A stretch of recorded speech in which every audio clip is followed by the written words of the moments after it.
We've all had that heart-stopping moment. You reach for your wallet or your phone and it's just gone. It's a terrible feeling. Now imagine it wasn't just your wallet. Imagine it was every penny you own, all your prized possessions. Okay, now let's scale that up. Imagine you're a king and you've just lost the entire national treasury. The crown jewels, piles of gold and silver coins, and the legal documents that prove you even have the right to be king. And how did you lose it all? Not in a glorious battle, not to some master thief, but because you tried to send it across a notoriously treacherous swamp. This isn't a work of fiction. This is the story of what happened on October 12th, 1216. It's a tale of a catastrophic, almost comically bad mistake made by a man often called England's worst ever king. A blunder that left a fortune, potentially worth billions in today's money, buried somewhere under the English countryside. For over 800 years, people have been searching for it. And the wildest part? It's almost certainly still out there, just waiting. So how exactly does a king manage to lose a kingdom's worth of treasure? Well, first, you have to understand the king. And King John was, to put it mildly, a walking disaster. He was the youngest son of the legendary Henry II and Eleanor of Aquitaine. But it seems he inherited none of their political genius. His entire career was a masterclass in failure and betrayal. There's a reason he's the original villain in the Robin Hood stories, and that reputation wasn't entirely unearned. His first major screw-up was losing the Angevin Empire. For generations, English kings had also ruled huge, wealthy chunks of France. John's father and his famous brother, Richard the Lionheart, had held these lands. John, however, through a mix of terrible diplomacy and military defeats, lost almost all of it. This was a devastating blow. It wasn't just his pride that was wounded, it was the bank accounts of his most powerful nobles, the barons, who lost their valuable French estates. They would never forgive him for it. With his income from France gone, John needed cash, and his methods for getting it were brutal. He squeezed England for every last coin, inventing new taxes, slapping on absurd fees, and seizing the lands of anyone who couldn't pay up. He was notoriously paranoid and cruel, known for imprisoning rivals and even allegedly starving his opponents to death. He even picked a fight with the most powerful man in Europe, the Pope. The argument got so bad that the Pope excommunicated him and put all of England under an interdict, which meant no church services, no weddings, no Christian burials. For a deeply religious medieval society, this was a spiritual catastrophe. By 1215, the English barons had finally hit their breaking point. They were sick of the constant wars, the crushing taxes, and John's tyrannical rule. They rose up in rebellion, not just to get rid of him, but to change the rules of the game entirely. At a field in Runnymede, they forced John to put his royal seal on a document that would change the course of history, the Magna Carta, or Great Charter. This charter was revolutionary. It declared that no one, not even the king, was above the law. John signed it, but let's be honest, he probably had his fingers crossed behind his back. To him, it was a humiliating surrender. He immediately went back on his word, and with the support of the very Pope he'd been fighting, he declared the Magna Carta null and void. The result was inevitable: all-out civil war. The England of 1216 was a nation tearing itself apart. The conflict that followed is now known as the First Barons' War, and it was savage. The country was plunged into chaos. The barons' armies faced off against the king's forces, which were mostly foreign mercenaries paid for with the same taxes the barons were fighting against. Things got so desperate that the rebels made a stunning move. They offered the crown of England to Prince Louis of France.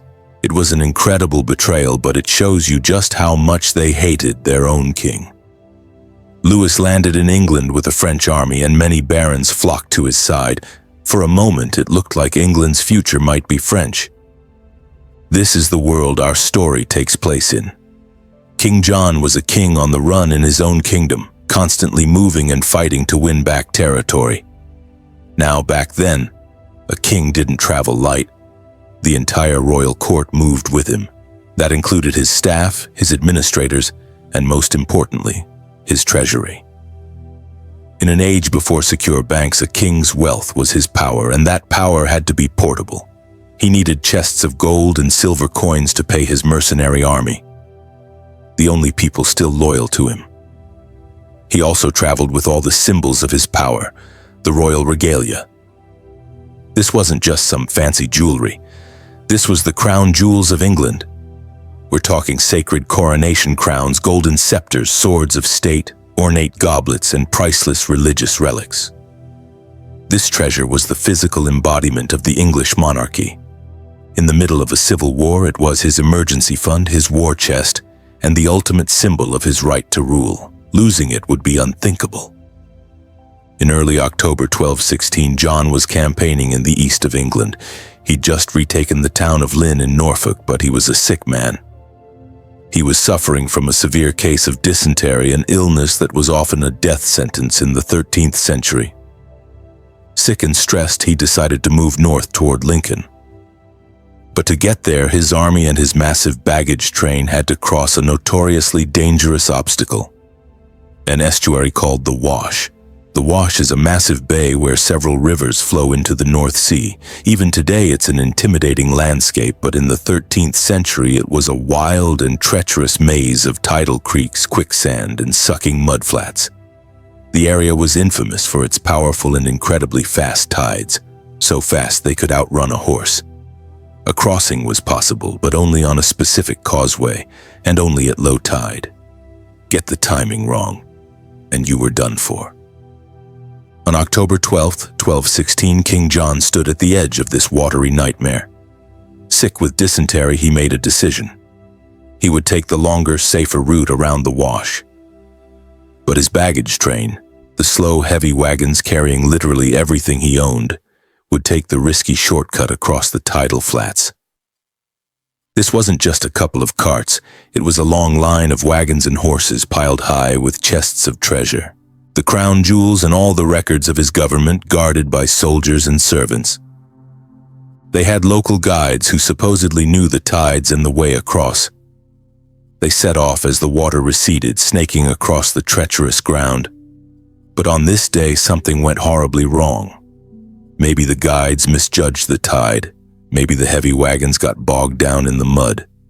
Some modern research even suggests they might have been hit by an unusually large tide, a sort of perfect storm of celestial events. Whatever the cause, the result was a catastrophe. The North Sea came rushing in. A chronicler at the time, Roger of Wendover, wrote that the ground seemed to open up and that whirling whirlpools sucked the wagons, horses, and men into the earth. The horses would have panicked as the heavy carts sank instantly into the liquid mud. The men were caught, helpless. In a matter of minutes, it was all over. The entire baggage train was gone, swallowed by the mud and the sea, every coin, every goblet, every gem. The priceless crown jewels of England, symbols of the monarchy for generations, had vanished. As another writer, Matthew Paris, noted, John had lost everything he held too dear in the world next to his life. The king had gambled his entire fortune against the tide, and he had lost spectacularly. King John, having taken the safe road, arrived at Swineshead Abbey later that day, completely unaware of the disaster. When the few terrified survivors finally brought him the news, it must have been a crushing blow. Some say the shock and grief made his dysentery even worse. He'd lost his war chest, the money he desperately needed to pay the soldiers keeping him on the throne. Symbolically, it was even worse. In a superstitious age, losing the sacred regalia like that would have looked like a sign that God himself had abandoned him. The king pushed on, his body racked with illness and his spirit surely broken. He only made it as far as Newark Castle. On the night of October 18, 1216, just 6 days after his treasure was lost, King John died. He was 49 years old. His disastrous reign ended not in a great battle, but with a feverish, undignified death. His kingdom in chaos and his greatest treasures lost forever in the mud. Ironically, the king's death probably saved his dynasty. The rebel barons had no real fight with John's 9-year-old son, Henry III. Their loyalty quickly shifted from the French prince back to the young English king. When Henry III was crowned, the true scale of the loss became clear. The ancient crown jewels were gone. A simple golden circlet had to be quickly made to serve as a crown for the new boy king. Royal records later confirmed it. Most of John's regalia was officially missing, proving the loss was real and total. No one tried to recover the treasure back then. The area was too vast, the technology didn't exist, and nobody knew the exact spot of the disaster. As the years turned into centuries, the story of King John's lost treasure became one of England's greatest legends. It was the perfect morality tale of a greedy, incompetent king getting what he deserved. Rumors started to fly.